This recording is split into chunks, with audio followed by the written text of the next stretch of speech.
पीले दांत वाली बहू। रंजना कभी ब्रश नहीं करती थी। उसे कितनी बार उसके माँ बाप ने डांटा, लेकिन उसका कोई असर उस पर होता ही नहीं था, जिस कारण से उसके दांत पीले पीले हो जाते हैं। शादी के बाद अरे बहू, वैसे तो तुझ में कोई कमी नहीं है, पर तेरे दांत इतने पीले कैसे हैं बेटा? कैसे मतलब? कोई सर्जरी थोड़ी ना कराइए। वो तो क्या नाम, मैं ब्रश नहीं करती थी तो पीले हो गए। अब क्या करूं? आप कहें तो लाल करवा लूं या फिर काले? यार ये क्या है, क्यों माँ से लड़ रही हो? लड़ रही हूँ? अरे मैं लड़ रही हूँ या ये बोल रही है कि दांत पीले हैं, पीले। अरे तपस्या थोड़ी ना की है इन्हें पीले करने के लिए। बकायदा ब्रश नहीं किया है 20 साल तक, तब जाकर। छी, कैसी बात कर रही हो? ये उस वक्त तो पीले नहीं थे जब हम लोग तुम्हें देखने आए थे। अरे तब साफ करवा लिया होगा डेंटिस्ट के पास जाकर। अब देखो कैसे पीले पीले लग रहे हैं। रंजना सास की तरफ गुस्से से देखती है। फिर शुरू हो गई पीले पीले पीले। अरे पीले तो तब भी थे जब मेरे हाथ का रसगुल्ला उड़ा उड़ा कर खा रही थी और बोल रही थी, लड़की नहीं गुणों का खजाना दे रहे भाई साहब आप। खैर, अब वो लोग करते भी तो क्या करते, पीले दांत वाली बहू पल्ले पड़ी थी तो झेलना तो था ही। एक दिन कीर्तन में रंजना गाना गा रही थी।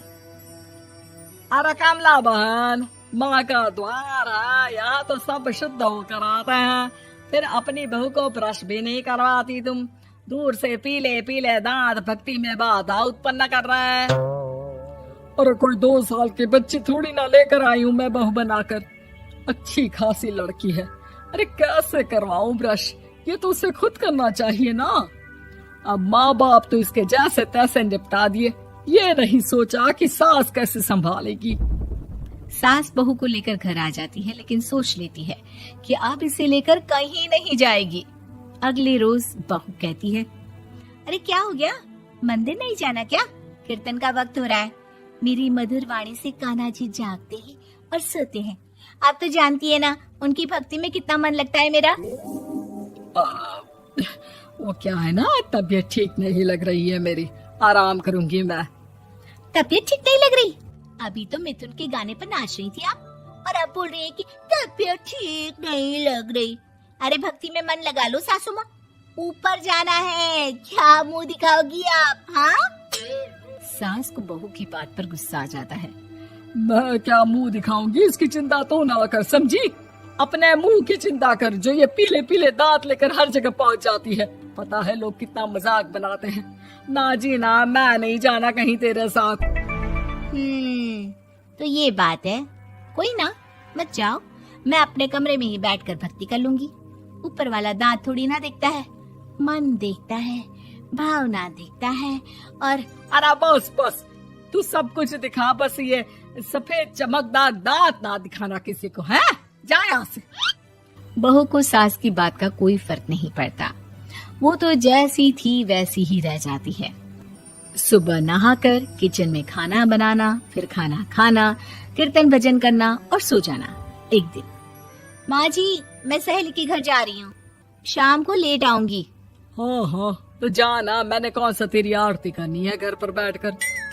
रंजना सहेली के घर जाती है, जहाँ वो पार्टी में जाने की तैयारी कर रही होती है। अरे शिखा, कहाँ जाने की तैयारी कर रही है? मैं गलत वक्त पर आ गई क्या? अरे नहीं यार, उल्टा सही वक्त पर आ गया। मैंने ये साड़ी और ज्वेलरी निकाली है यार, शाम को इनके ऑफिस की एक पार्टी में जाना है। बताना कैसा लग रहा है ये सब?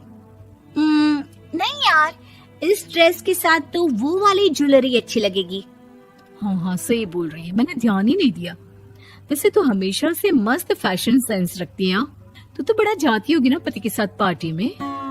रंजना कुछ नहीं बोलती, बस सोचती है कि यार काश ये बात सही हो जाती, पर मैं क्यों नहीं जाती पार्टी में? क्या इन लोगों की कोई पार्टी होती नहीं होगी? रंजना घर आती है और रात में पति से सवाल करती है, एक बात बताइए, आप मुझे किसी पार्टी में क्यों नहीं ले जाते? क्या आपकी यहाँ ऑफिस में पार्टी नहीं होती? पति बेचारा क्या कहता कि दांत पीले हैं तुम्हारे इसलिए।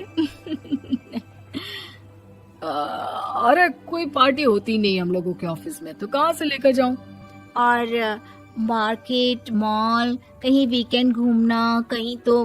अरे यार, सारे हफ्ते में एक छुट्टी मिलती है, तो सोचता हूँ कि आराम ही कर लूं। क्यों?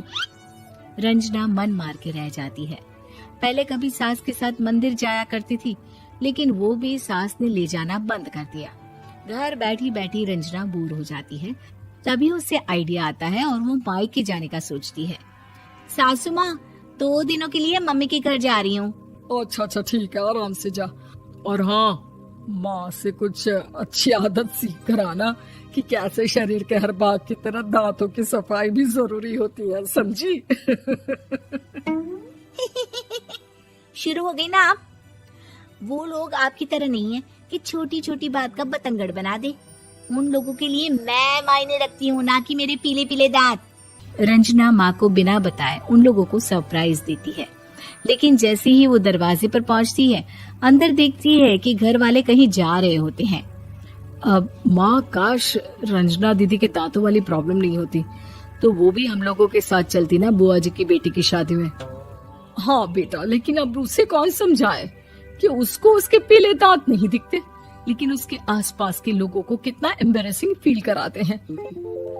मुझे तो कितनी बार उसके स्कूल की टीचर ने शिकायत की कि उसके साथ कोई लड़की बैठना भी नहीं चाहती, और ना ही कॉलेज में कोई उससे बात करना चाहता था। लेकिन पता नहीं क्यों उसे ये बात समझ में ही नहीं आती। कोई कमी नहीं है उस लड़की में, बस यही कि दांत पीले हैं। वो तो भला हो जीजा जी और उनकी माँ का, जो दीदी को जैसी है वैसे ही रखा हुआ है। रंजना को अपने घर वालों की बात सुनकर बहुत दुख होता है। वो सोचती है कि वो क्या करे, लेकिन फिर वो सीधा डेंटिस्ट के पास जाती है, अपने दांत चमकाती है और कसम खाती है कि वो रोज ब्रश करेगी। अरे क्या हो गया? तुम तो 2 दिनों के लिए गई थी ना, पर कोई ना, अच्छा है, चलो आ गई तो। रंजना सास के सामने आकर खड़ी हो जाती है और पूरी स्माइल करती है, उसके चमकदार दांतों को दिखाती हुई। हैं? चले मंदिर। माँ, मुझे माफ कर दीजिए, मैंने आप लोगों को बहुत एम्बैरेसिंग फील करवाया। मैं आज से रोज ब्रश करूंगी।